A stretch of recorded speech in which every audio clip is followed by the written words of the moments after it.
Ukraine president Zelensky വീഴുകയാണ്.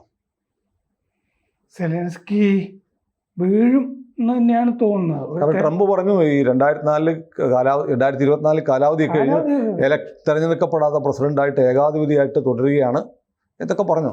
അതിന് മറുപടിയായിട്ട് ഇപ്പോൾ യൂറോപ്യൻ രാജ്യങ്ങൾ സെലൻസ്കിയുടെ കൂടെ മുന്നണിയായിട്ട് നിൽക്കുകയാണല്ലോ. ആ മുന്നണി പറയുന്നത് യുദ്ധകാലത്ത് തെരഞ്ഞെടുപ്പ് നടത്തേണ്ടതില്ല എന്ന് അവിടുത്തെ ഭരണഘടനയിലുണ്ടെന്നാണ് യുക്രൈനിലെ. അപ്പൊ അതുകൊണ്ട് സെലൻസ്കി തന്നെ തുടർന്നാൽ മതി എന്നാണ്. മാക്രോണൊക്കെയാണല്ലോ ഇപ്പൊ നേതാവ്. അവരുടെ അഭിപ്രായം എങ്ങനെയാണ്? മാക്രോണെ ഇന്നലെ നമ്മുടെ റഷ്യൻ വിദേശകാര്യ മന്ത്രി സെർജി ലാവ്റോവ് വിളിച്ച അവൻ മാക്രോണൊന്നുമല്ല, മൈക്രോണാണ്. കാരണം മാക്രോൺ പറഞ്ഞല്ലോ, അമേരിക്ക ഇനിയിപ്പോൾ സഹായിച്ചില്ലെങ്കിൽ ഞാൻ ആണവശക്തിയാണ്, ഞാൻ യൂറോപ്പിന് വേണ്ടി ഒരു ന്യൂക്ലിയർ അംബ്രല്ല ഉണ്ടാക്കി എല്ലാവരെയും രക്ഷിക്കുമെന്ന് പറഞ്ഞപ്പോൾ അവൻ പോകാൻ ചേർക്കാൻ അവൻ മാക്രോൺ അല്ല, മൈക്രോണാണ്. കൃമികീടം, കറക്റ്റ്, അതാണ്. അപ്പൊ മാക്രോൺ ഇപ്പൊ കഴിഞ്ഞ ദിവസം ബ്രസൽസില് ഉച്ചകോടി നടന്നപ്പോ ഇന്നലെ മാക്രോൺ ഒരു പദ്ധതി ആവിഷ്കരിച്ചിട്ടുണ്ട്. സെലൻസ്കി ഇനി ഒറ്റയ്ക്ക് ട്രംപിനെ കാണാനായിട്ട് പോകണ്ട. സെലൻസ്കി പോകുമ്പോൾ മാക്രോണും ബ്രിട്ടീഷ് പ്രധാനമന്ത്രി കേറ്റ് സ്റ്റാമറും സെലൻസ്കിക്ക് അകമ്പടി സേവിക്കും. അത് ട്രംപ് സമ്മതിക്കണ്ടേ? അതെ, ഒറ്റയ്ക്കല്ല, 3ആയിട്ടാണ് പോവുക, ത്രിമൂർത്തികൾ ആയിട്ടാണ് പോവുക. ഒരു ഐക്യ മുന്നണി രൂപീകരിക്കുകയാണ് ഇപ്പോൾ ട്രംപിനെതിരെ യൂറോപ്യൻ രാജ്യങ്ങൾ. അപ്പോൾ വേറെ കാര്യമുണ്ട്, എനിക്കൊരു സംശയം. ഈ സ്റ്റാമറയൊക്കെ കണ്ടിട്ട് ഈ സെലൻസ്കി ഉള്ളതാണ്. ട്രംപ് ഒന്ന് ശരിക്കും നോക്കിയാൽ ബ്രിട്ടീഷ് പ്രധാനമന്ത്രി മൂത്രമൊഴിക്കത്തില്ലേ? അതെ, ഏതാണ്ട് അതുപോലെയാണ്. സ്റ്റാമർ വന്ന് കണ്ടിരുന്നല്ലോ കഴിഞ്ഞ ആഴ്ച. അത്ര നല്ല ചർച്ചയായിരുന്നു എന്ന് സ്റ്റാമറുടെ മുഖഭാവം കണ്ടിട്ട് വയറ് നിറച്ച് കൊടുത്തു. മാത്രമല്ല, സംയുക്ത പത്രസമ്മേളനത്തിന്റെ ഇടയ്ക്ക് സ്റ്റാമർ എന്തോ പറഞ്ഞപ്പോൾ ഇടപെടുകയും ചെയ്തിരുന്നു. ട്രംപ് അത്ര സുഖത്തിലായിരുന്നില്ല ആ ചർച്ച പോയതെന്നാണ് ശരീരഭാഷയിൽ നിന്ന് മനസ്സിലായത് സ്റ്റാമറിന്റെ. അപ്പോൾ അമേരിക്ക യുക്രൈനുമായി ഈ ഇന്റലിജൻസ് ഷെയറിംഗ് ഇല്ലേ യുദ്ധകാലത്ത്, അത് നിർത്തി. 5 വയസ്സ് പോലും നിർത്താൻ പോവാ. 5 രാജ്യങ്ങളിൽ വന്നിട്ടുള്ള ഇവരുടെ ഒരു സംവിധാനം ഉണ്ടല്ലോ, അത് നിർത്താൻ പോകുന്നു. പിന്നെ 29 ലക്ഷം യുക്രൈൻകാർ അമേരിക്കയിലുണ്ട്. ആ യുക്രൈൻകാരുടെ ലീഗൽ സ്റ്റാറ്റസ് പിൻവലിക്കും എന്ന് ട്രംപ് പറഞ്ഞിട്ടുണ്ട്. അധികം കളിച്ചു കഴിഞ്ഞാൽ എന്ന് പറഞ്ഞാൽ ഡിപ്പോർട്ടേഷൻ അല്ല, പിന്നെ വണ്ടി വിളിച്ച് തിരിച്ചു തന്നെ കാശ് മുടക്കി പൊക്കോളണം.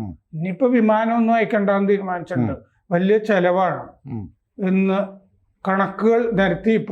ഇനിയിപ്പോ അങ്ങനത്തെ വിമാനമൊന്നും അമേരിക്ക ഇന്ന് ഒരു സ്ഥലത്തേക്ക് പോകാൻ പോകുന്നു. അതെ അതെ, ഇന്ത്യയിലേക്ക് 3 തവണ വിമാനം അയച്ചപ്പോ 26 കോടി രൂപ നമ്മുടെ കറൻസിലായിട്ടുണ്ടെന്ന് കണ്ടുപിടിച്ചിട്ടുണ്ട്. ഇനി അത് നടപ്പുള്ളതല്ല. അപ്പോൾ യൂറോപ്യൻ സേനയെ യുക്രൈനിൽ അയക്കുമെന്ന് മാക്രോൺ പറഞ്ഞിട്ടുണ്ട്. ഒരു യൂറോപ്യൻ സേനയെ. അതിന് മറുപടി JD വാൻസ് കൊടുത്ത കണ്ടില്ലായിരുന്നു. ഇവർ 20,000 പേരെ ഇവന്മാർ അയക്കുമെന്ന് പറയുന്നത്. ഇവന്മാർ യുദ്ധം എന്ന പുസ്തകത്തിലല്ലാതെ വേറെ എവിടെയെങ്കിലും കണ്ടിട്ടുണ്ടോ?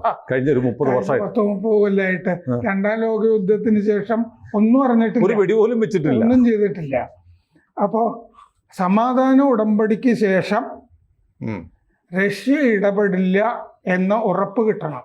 അങ്ങനെ ഉറപ്പ് കിട്ടാൻ വേണ്ടിയിട്ടാണ് ഈ യൂറോപ്പിന്റെ സേനയെ യുക്രൈനിലേക്ക് അയക്കാൻ പോകുന്നത്. അവർക്ക് യുദ്ധം ചെയ്തൊന്നും പരിചയമില്ല, അവർ വെടികൊണ്ട് മരിക്കുകയുള്ളൂ. വലിയ മെഷീൻ ഗണ്ണുകൾ, റോക്കറ്റുകൾ, മിസൈലുകളൊക്കെ വന്നാൽ നോക്കി നിൽക്കാനേ അവർക്ക് പറ്റുള്ളൂ. ഈ പട്ടാള സഹായം മുഴുവൻ അമേരിക്ക നിർത്തി. ഉക്രൈനിലുള്ള ഒന്നുമില്ലിപ്പോൾ. റഷ്യയുടെ വ്യവസ്ഥകൾ പ്രകാരമായിരിക്കും അമേരിക്ക നീങ്ങുക എന്നുള്ളത് ഏതാണ്ട് ഉറപ്പാണ് ഈ കാര്യത്തിൽ. അല്ലെങ്കിൽ മുഴുവൻ അമേരിക്കൻ സേനയും യുക്രൈനിൽ നിന്ന് പിൻവലിക്കും എന്നുള്ളതാണ് ഇപ്പോഴത്തെ അവസ്ഥ. റഷ്യ പറഞ്ഞ വ്യവസ്ഥകളുണ്ടല്ലോ, അവസാനം റഷ്യ ആയിരിക്കും സെക്യൂരിറ്റി ഗ്യാരണ്ടി എന്നുള്ളത് പോലും ചിലപ്പോൾ വ്യവസ്ഥയിൽ ഉണ്ടാകുന്നുള്ളതാണ് ഇപ്പോൾ നില. അമേരിക്കയുടെ ഗ്യാരണ്ടി വേണമെന്നാണല്ലോ സെലൻസ്കി പറയുന്നത്. നടക്കില്ല, റഷ്യ തന്നെ കാലണ്ടറായിട്ട്. അങ്ങനെയാണ് ഈ ലോകയുദ്ധങ്ങളൊക്കെ തീരുമ്പോ വ്യവസ്ഥകളൊക്കെ വരുന്നത് എപ്പോഴും അങ്ങനെയാണ്. ജയിക്കുന്ന കക്ഷിക്ക് അനുകൂലമായിട്ട് കണ്ടീഷൻസ് വരും. അപ്പോൾ ഷോൾസുമായിട്ട് ഇന്നലെ സെലൻസ്കി സംസാരിച്ചിരുന്നു, ജർമ്മൻ ചാൻസലർ. ട്രംപുമായിട്ടൊന്നും ഇപ്പോൾ വിളിക്കാൻ പറ്റില്ലല്ലോ. ഉം. ഇങ്ങനെയാണ് നടക്കുന്നത്. ചൊവ്വാഴ്ച ട്രംപ് ആ സംയുക്ത സമ്മേളനത്തിൽ അഭിസംബോധന ചെയ്തപ്പോഴും പറഞ്ഞിരുന്നു, സെലൻസ്കിയുടെ ഒരു നീണ്ട കത്ത് കിട്ടിയിട്ടുണ്ട്, ഈ ശകാരമൊക്കെ മേടിച്ച് പോയിട്ട് കുറെ നന്ദിയൊക്കെ പറഞ്ഞിട്ടുണ്ട്.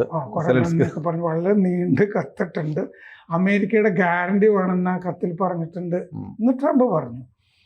ഈ മാക്രോൺ ഒരു ടെലിവിഷൻ അഭിസംബോധനയിൽ നാട്ടുകാരോട് പറഞ്ഞു, അടുത്ത ആഴ്ച യൂറോപ്യൻ രാജ്യങ്ങളുടെ പട്ടാള മേധാവിമാര് പാരീസിൽ യോഗം ചേർന്നിട്ട് ഭാവി പരിപാടികളൊക്കെ ചർച്ച ചെയ്യും എന്ന് പറഞ്ഞിട്ടുണ്ട്, ട്രംപിനെ വരട്ടാനേ. ഇപ്പൊ ഈ നേരത്തെ സുനിൽ ചോദിച്ചാണ് എൻ്റെ മനസ്സിലുള്ളത്. ഇവര് സെലൻസ്കി ചെല്ലുകയാണെങ്കിൽ ഞങ്ങൾ രണ്ടുപേരും കൂടി വന്നോട്ടെ എന്ന് ചോദിച്ചു കഴിഞ്ഞാൽ ട്രംപ് എന്തിനു സമ്മതിക്കണം? പോയി പണി നോക്കുക, അവൻ വരുന്നെങ്കിൽ അവൻ പറയട്ടെ, നീ വീട്ടിൽ പോ എന്നല്ലേ പറയത്തുള്ളൂ.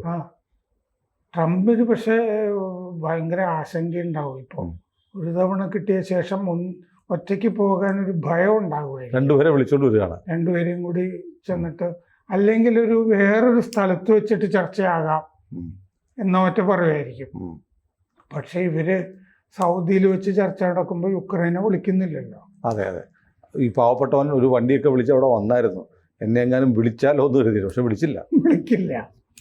അത് അവസാനം ആദ്യം മറ്റേത് ഒപ്പിടണം, നമ്മുടെ ധാതുക്കളുടെ. അതെ അതെ അതെ, അതന്ന് പറഞ്ഞപ്പോഴേ ഞാൻ പറഞ്ഞില്ലേ, അയാൾ സാറ് പറഞ്ഞത് ഒപ്പിടും, ഞാൻ പറഞ്ഞു ഒപ്പിടത്തില്ല എന്ന് പറഞ്ഞു. അവൻ ബലപശിയായിരുന്നു. അവന് ഈ സെലൻസ്കി രാഷ്ട്രീയക്കാരനല്ല, ഹാസ്യ നടനാണ്. അതുകൊണ്ട് ഈ വിലപശി, ഒന്നാമത് ശരീരഭാഷ, അമേരിക്കയുടെ ഒരു പ്രോട്ടോക്കോൾ ഉണ്ടല്ലോ, രാഹുൽ ഗാന്ധിയാന്ന് തോന്നുന്നു. അതാണ് അമേരിക്കയ്ക്ക് ഒരു പ്രോട്ടോക്കോൾ ഉണ്ട്. ഒരു രാജ്യത്തലവന്മാർ വരുമ്പോൾ നമ്മുടെ പ്രോട്ടോക്കോളും ഉണ്ട്. ഇന്ത്യൻ പ്രധാനമന്ത്രിമാർ എങ്ങനത്തെ വേഷം ധരിക്കണം, അതുപോലെ അമേരിക്കയ്ക്കും ഒരു ഡ്രസ് കോഡുണ്ട്. അവിടെ സന്ദർശിക്കുന്ന ആളുകളും ആ ഡ്രസ് കോഡ് വേണമെങ്കിൽ, അല്ലെങ്കിൽ ആ രാജ്യത്തിന്റെ ഒഫീഷ്യൽ ഡ്രസ്സായിരിക്കും. മൊത്തത്തിൽ അവർ ഇരിക്കുന്നത് കണ്ടു കഴിഞ്ഞാൽ ഇയാളെ ഏതൊരു ടീപ്പോയുടെ മുകളിൽ ഇരുത്തിയ പോലെ. അതെ അതെ അതെ, ഒരു വളരെ കാഷ്വൽ ആയിട്ട് ഒരു ഫുൾ കൈയുള്ള ടീഷർട്ട് ഇട്ട്, അത് ഉക്രൈൻ്റെ പരമ്പരാഗത വേഷമല്ല, യുക്രൈൻ്റെ ഒഫീഷ്യൽ വേഷമാണെങ്കിൽ ആ ഒരു പ്രോട്ടോകോൾ പ്രകാരം ധരിക്കും. നമ്മുടെ ഇന്ത്യൻ പ്രധാനമന്ത്രി പോകുമ്പോൾ മോദി ധരിക്കുന്നത് ഷെർവാണി പോലത്തെ ഡ്രസ്സാണ്, അത് നമ്മുടെ പ്രോട്ടോകോൾ പ്രകാരമുള്ളതാണ്. അമേരിക്കയ്ക്ക് അവരുടെ പ്രോട്ടോകോൾ ഉണ്ട്. ഇത് പ്രോട്ടോകോൾ അല്ല, ഇവരൊക്കെ കിട്ടിയ വഴിക്ക് തലേദിവസം പ്രതിജ്ഞ ചെയ്തിട്ടുണ്ടെന്ന്, ഇതേ ഇടുള്ളൂ എന്ന്. റഷ്യത്തെ പുട്ടിനെ കാച്ചുന്നത് വരെ ഞാൻ ഇതേ ഇടുള്ളൂ. മിക്കവാറും പുള്ളി അവസാനം ഒന്നുമില്ല നടക്കേണ്ടി വരും. ഏതായാലും അത് തുടക്കം അമേരിക്കയിലുള്ള ഒന്ന് രണ്ട് സുഹൃത്തുക്കളായിട്ട് ഞാൻ സംസാരിച്ചിരുന്നു.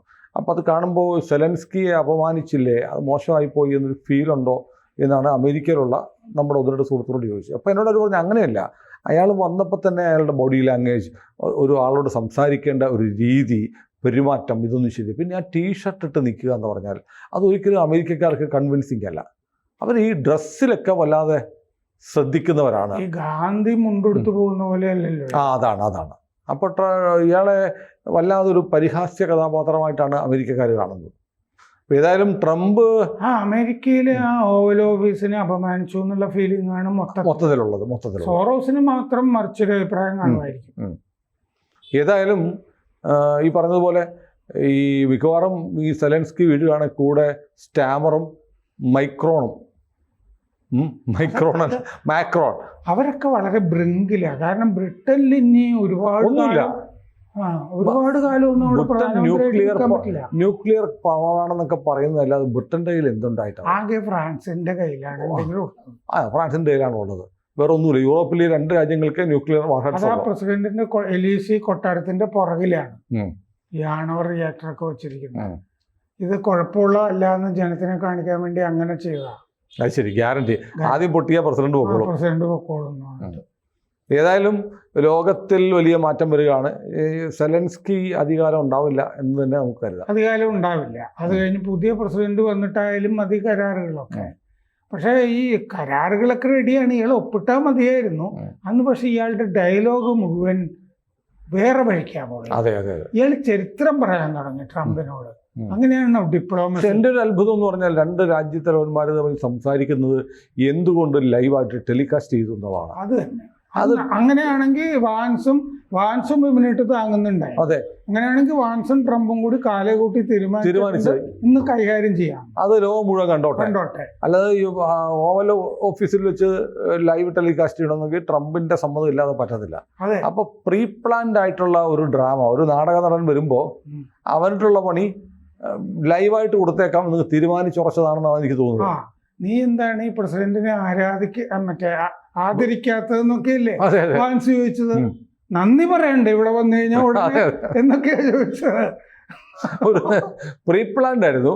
ട്രംപും വാൻസും കൂടെ ആലോചിച്ചുറപ്പിച്ചിട്ടുണ്ട്. സെലൻസ്കി അറിയാതെ വന്നത് പെട്ടുപോയതാ. കാരണം അല്ലെങ്കിൽ വാൻസ് അങ്ങനെ ട്രംപ് അറിയാതെ പെരുമാറിയതാണെങ്കിൽ വാൻസ് അങ്ങനെ പറയില്ല, നേരത്തെ ആലോചിച്ചതല്ലെങ്കിൽ. ഇടയ്ക്ക് നീയും താങ്ങി ഇന്ന കാര്യങ്ങൾ നീ പറഞ്ഞോ, ബാക്കി ഞാൻ കൊടുത്തോളാം പ്ലാൻ ചെയ്തിട്ട് വന്നതാണ്. നീയും തുടങ്ങി വെച്ചാൽ മതി, ഇടാ ചക്കാന്നൊക്കെ പറഞ്ഞിട്ട് ഡീൽ ചെയ്യാം, ഞാനും പറഞ്ഞോളാം. അപ്പോഴാണ് അദ്ദേഹം ഒച്ചയുയർത്തിയത്, ട്രംപ് ഈ അപമാനിച്ചില്ലേ പ്രസിഡന്റിന്, ഇങ്ങനെയാണോ പെരുമാറേണ്ടതെന്നൊക്കെ ചോദിച്ചു കഴിഞ്ഞപ്പോഴാണ് അദ്ദേഹം അങ്ങനെയാണല്ലേ എന്ന് പറഞ്ഞ് ട്രംപ് അങ്ങ് വിരിഞ്ഞു. ഏതായാലും നല്ല തമാശയായിരുന്നു. നമ്മുടെ സത്യത്തിൽ അത് നമ്മുടെ മാധ്യമങ്ങളിലൊക്കെ അത് ലൈവായിട്ട് കാണിച്ചിട്ട് അവരുടെ സംഭാഷണത്തിന്റെ പരിഭാഷ കൂടെ കൊടുക്കേണ്ടതായിരുന്നു. അങ്ങനെ മൊത്തം കൊടുത്തിരുന്നെങ്കിൽ കണ്ടേനെ, ഭയങ്കര ഇൻഫോർമേറ്റീവ് ആയിരുന്നു. കൂടുതൽ വാർത്തകളും വിശേഷങ്ങളും നിങ്ങളിലേക്ക് എത്താൻ ABC മലയാളം സബ്സ്ക്രൈബ് ചെയ്യുക, ബെൽ ബട്ടണും അമർത്തുക.